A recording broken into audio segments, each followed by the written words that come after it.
রাজ্যের সব কলেজ বিশ্ববিদ্যালয়ের ইউনিয়ন রুম বন্ধ রাখতে হবে। কলেজ কর্তৃপক্ষের অনুমতি ছাড়া ইউনিয়ন রুম খোলা যাবে না। প্রিন্সিপাল বা রেজিস্ট্রারকে সেক্ষেত্রে অনুমতি দিতে হবে। উচ্চশিক্ষা দপ্তরকে নির্দেশ দিয়েছে কলকাতা হাইকোর্ট। অর্ণব রয়েছেন আমার সঙ্গে হাইকোর্ট চত্বর থেকে। অর্ণব, একটু ব্যাকগ্রাউন্ডটা বোঝার চেষ্টা করব। দেখো, রাজ্যের বিভিন্ন কলেজ বিশ্ববিদ্যালয়ে ছাত্র সংসদের ভোট হয় না বা আইন মেনে সেখানে ছাত্র সংসদ গঠিত হয় না। অবিলম্বে কলেজ বিশ্ববিদ্যালয়ে যাতে নির্বাচন হয় ছাত্র সংসদ নির্বাচনের জন্য, সেই জন্য জনস্বার্থ মামলা ছিল হাইকোর্টে, এবং সেই মামলাতে রাজ্যের উচ্চশিক্ষা দপ্তর একটি হলফনামা দিয়ে জানায় যে বিভিন্ন কারণে রাজ্যের কলেজে বা বিশ্ববিদ্যালয়ে অধিকাংশ জায়গাতে সেখানে ছাত্র সংসদ নির্বাচন করা যায়নি। একগুচ্ছ কারণ রয়েছে। এই অবস্থায় ছাত্র সংসদ যদি নির্বাচন না হয়ে থাকে, যদি উচ্চশিক্ষা দপ্তরের সেটাই হলফনামা হয়, আদালত সেটাকেই বিশ্বাস করে, তাহলে কসবা ল কলেজের ইউনিয়ন রুম খোলা হলো কিভাবে এবং সেখানে ছাত্র সংসদই বা সেখানে কিভাবে কাজ করছে, এই নিয়ে নতুন জনস্বার্থ মামলা করে আইনজীবী সায়ন বন্দ্যোপাধ্যায়। সেই মামলার প্রেক্ষিতে উচ্চশিক্ষা দপ্তরের যে হলফনামা সেটাকেই মান্যতা দিয়ে বিচারপতি সৌমেন সেন এবং বিচারপতি স্মিতা দাসদের ডিভিশন বেঞ্চ প্রশ্ন তোলে, যদি ছাত্র সংসদ না থাকে আইন অনুযায়ী, অর্থাৎ তাহলে ইউনিয়ন রুমগুলো খোলা কেন? এরপরই সমস্ত কলেজ বিশ্ববিদ্যালয়ে ইউনিয়ন রুম সেটা লক অ্যান্ড কি, অর্থাৎ একবারে তালা মেরে দেওয়ার নির্দেশ দেওয়া হয়। এবং এক্ষেত্রে যদি অফিসিয়াল কাজে দরকার হয় ইউনিয়ন রুম, সেক্ষেত্রে কলেজের প্রিন্সিপাল বা বিশ্ববিদ্যালয়ের ক্ষেত্রে রেজিস্ট্রারের অনুমতি নিয়ে তা ব্যবহার করা যাবে। কোনো বিনোদনমূলক বা আড্ডা বা রিক্রিয়েশন কাজে ইউনিয়ন রুম ব্যবহার করা যাবে না, এটাও আদালত নির্দেশ দিয়েছে এবং সেটা উচ্চশিক্ষা দপ্তরকে একটি নির্দেশিকা জারি করে জানাতে বলেছে। তবে এক্ষেত্রে রেজিস্ট্রারের কাছে অনুমতি নিয়ে বা কলেজের কাছে অনুমতি নিয়ে যদি অফিসিয়াল কাজ চালাতে হয়, সেক্ষেত্রে বৈধভাবে যদি কোনো ছাত্র সংসদ থেকে থাকে, সেই ছাত্র সংসদের ইউনিয়ন রুম খোলা থাকতে পারে, যদিও সেটা কর্তৃপক্ষ বা বিশ্ববিদ্যালয়ে।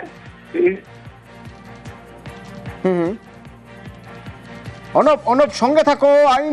আইনজীবীর বক্তব্য একবার শুনবো। এর আগে আমরা যে জনস্বার্থ মামলা করেছিলাম তাতে রাজ্য সরকার শিক্ষা দপ্তরের থেকে একটি এফিডেভিট দিয়ে জানিয়েছিল রাজ্যে এই মুহূর্তে কোনো স্টুডেন্ট ইউনিয়ন নেই, কোনো স্টুডেন্ট কাউন্সিল নেই।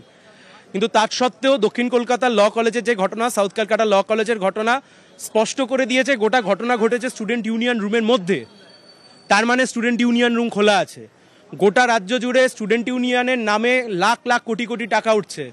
স্টুডেন্ট ইউনিয়ন রুমগুলো যেভাবে চলছে অবৈধভাবে চলছে। আজকে আমার করা যে জনস্বার্থ মামলা, তাতে কলকাতা হাইকোর্টের ডিভিশন বেঞ্চ খুব স্পষ্টত নির্দেশ দিয়েছে, ফ্রম টুয়ার্ডস নাও, আজকের থেকে কোনো রকমের কোনো স্টুডেন্ট ইউনিয়ন যা অবৈধভাবে চলছিল, টুডে অনওয়ার্ডস আর কোনো স্টুডেন্ট ইউনিয়ন চলবে না।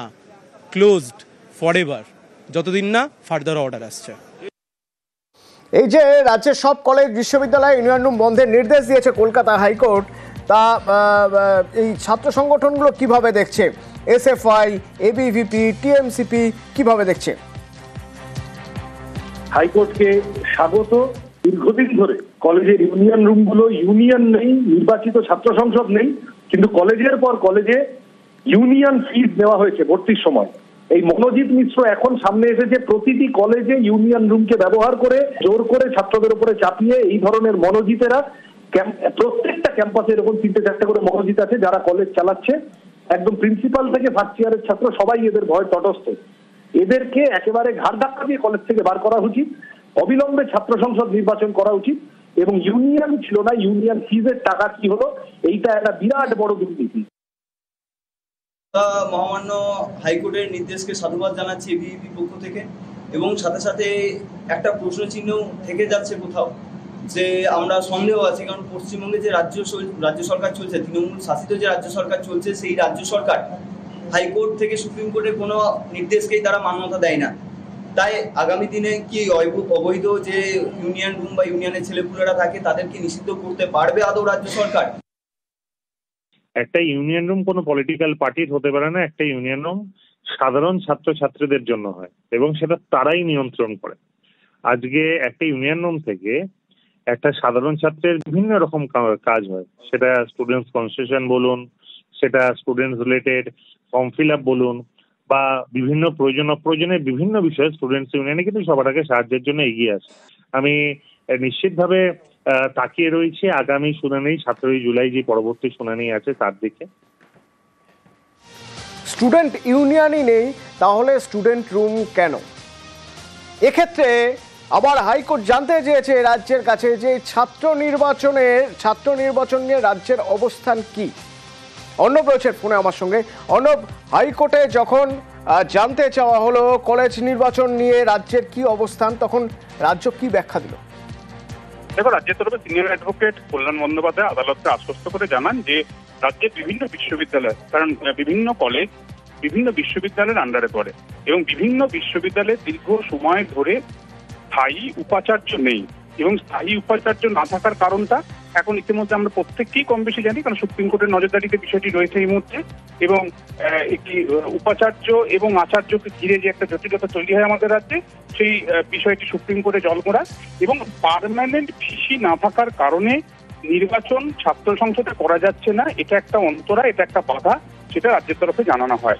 এবং সেই বক্তব্য জানার পরই ডিভিশন বেঞ্চ রাজ্যকে জানিয়েছে এক্ষেত্রে ছাত্র সংসদের যে নির্বাচন সেটা আইন মেনে করা যাচ্ছে না কেন, এ বিষয়ে রাজ্যের যে অবস্থান রয়েছে সেটাই তারা হলফনামাকে জানান। এবং এই মামলা 17 জুলাই শুনানির জন্য আসবে, তখনই রাজ্য তাদের বক্তব্য হলফনামার আকারে আদালতকে জানাবে। ধন্যবাদ অর্ণব। ভিসি, দেখুন, ভিসি না থাকার জন্য আর কিচ্ছু আটকাচ্ছে না, শুধু স্টুডেন্ট ইউনিয়ন ইলেকশনটাই আটকাচ্ছে। ভিসি নেই কবেকার প্রবলেম, আর স্টুডেন্ট ইউনিয়ন শেষ হয়েছে কবে? চিফ জাস্টিসের অর্ডার আছে, দেখুন 1 ডেকেড হয়ে গেছে ভোট হয় না পশ্চিমবাংলায় স্টুডেন্ট ইউনিয়ন ইলেকশন ঠিক মতো করে সব কলেজে, 2-1টা কলেজ এক্সেপশনাল। হলফনামার আমরা বলেছিলাম স্টুডেন্ট ইউনিয়ন ইলেকশন করাতে হবে, 1-2 অ্যান্টি র্যাগিং কমিটি গোটা সব ইউনিভার্সিটিতে কনস্টিটিউট করতে হবে। আবার হলফনামা জমা দেওয়ার নির্দেশ দিয়েছে, দেখা যাক, আমরা আশাবাদী।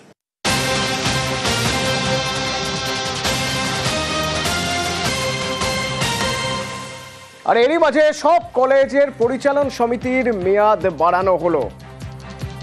অর্থাৎ কলেজের যে পরিচালন সমিতি, সেই পরিচালন সমিতির মেয়াদ বাড়ানো হলো সব কলেজের ক্ষেত্রে।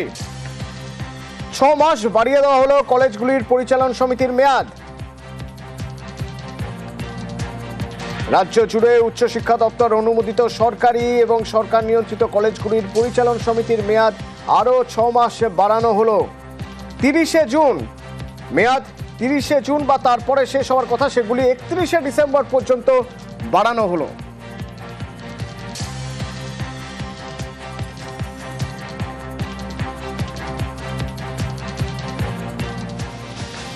কলেজ ক্যাম্পাসে ছাত্রীর গণধর্ষণ, অভিযোগ তো সেরকমই, এবং সেই অভিযোগে তোলপাড় এই মুহূর্তে সব কলেজগুলোর মধ্যেই কোথাও না কোথাও কলেজে গুঞ্জন উঠছে বিভিন্ন লোকের মধ্যে, যারা কলেজ ছাত্র পড়ুয়া তাদের মধ্যে চাঞ্চল্য ছড়িয়েছে। হাজরা ল কলেজ, এই যে কসবা ল কলেজ, সেই ল কলেজের ঘটনা নিয়ে। এবং এরই মাঝে একের পর এক তথ্য উঠে আসছে তদন্তের ক্ষেত্রে। কীরকম না, এই যে গভর্নিং বডির মিটিং হলো, সেই গভর্নিং বডির মিটিংয়ে সেখানে মনোজিতদের নিয়ে কি কথা হয়েছে, কারণ মনোজিতদের নিয়ে সেখানে আলোচনা আদৌ হয়েছিল কি? মনোজিতদের নিয়ে কি আলোচনা হলো? মনোজিতের চাকরি কিভাবে হয়েছিল? জেনারেল বডির সুপারিশ, যে গভর্নিং বডির সুপারিশে? এই সব কিছু এবার সিট জানতে চাইছে। রৌনক রয়েছেন আমার সঙ্গে ফোনে। রৌনক, একটু বিস্তারিত জানতে চাইবো। দেখো, একেবারে গভর্নিং বডির যে রেজিস্টার বুক তা বাজেয়াপ্ত করলো পুলিশ। গতকালই এই বই বাজেয়াপ্ত করা হয় এবং সেখানে দেখা হচ্ছে যেদিন ঘটনা ঘটেছিল তার আগে গভর্নিং বডির শেষ মিটিং কবে হয়েছিল এবং এই মনোজিৎ মিশ্রের বিরুদ্ধে একাধিক অভিযোগ। সেক্ষেত্রে মনোজিৎ মিশ্রের বিরুদ্ধে কেউ এই গভর্নিং বডির মিটিং এ অভিযোগ করেছিল কিনা, এবং যদি অভিযোগ করে থাকে তাহলে তার বিরুদ্ধে কোনো রকম পদক্ষেপ গভর্নিং বডি নিয়েছিল কিনা তা খতিয়ে দেখতেই কিন্তু তাদের রেজিস্টার বুক ইতিমধ্যে বাজেয়াপ্ত করা হয়েছে। এবং যে বিষয়টি সামনে এসেছে যে গভর্নিং বডির সুপারিশেই কিন্তু মনোজিৎ মিশ্র এই চাকরি হয়েছিল এবং 2024 সালে আগস্ট মাসে এই অস্থায়ী কর্মীর আবার চাকরি রিনিউ হয়। সেক্ষেত্রে কার সুপারিশে এই চাকরি হয় এবং যদি মিলিত সিদ্ধান্ত হয় কারা মিলে এটা ঠিক করেন, এবং যদি মনোজিতের বিরুদ্ধে কোনো রকম কোনোদিন অভিযোগ থেকে থাকে তার বিরুদ্ধে কোনো রকম পদক্ষেপ কি গভর্নিং বডি নিয়েছিল, এই গোটা বিষয়টি কিন্তু তদন্ত করে দেখতে ইতিমধ্যে তদন্তকারী আধিকারিকরা এই গভর্নিং বডি যে রেজিস্টার বুক তা বাজেয়াপ্ত করেছে। অতনু।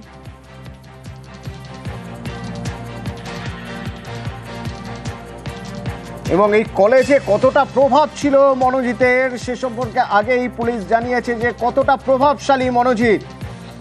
বহিরাগতদের নিয়ে ইউনিয়ন রুমে বসে আসর বসানো হতো, সেখানে একরকম ল কলেজের নিরাপত্তা লাটে তুলে দিয়েছিল মনোজিৎ।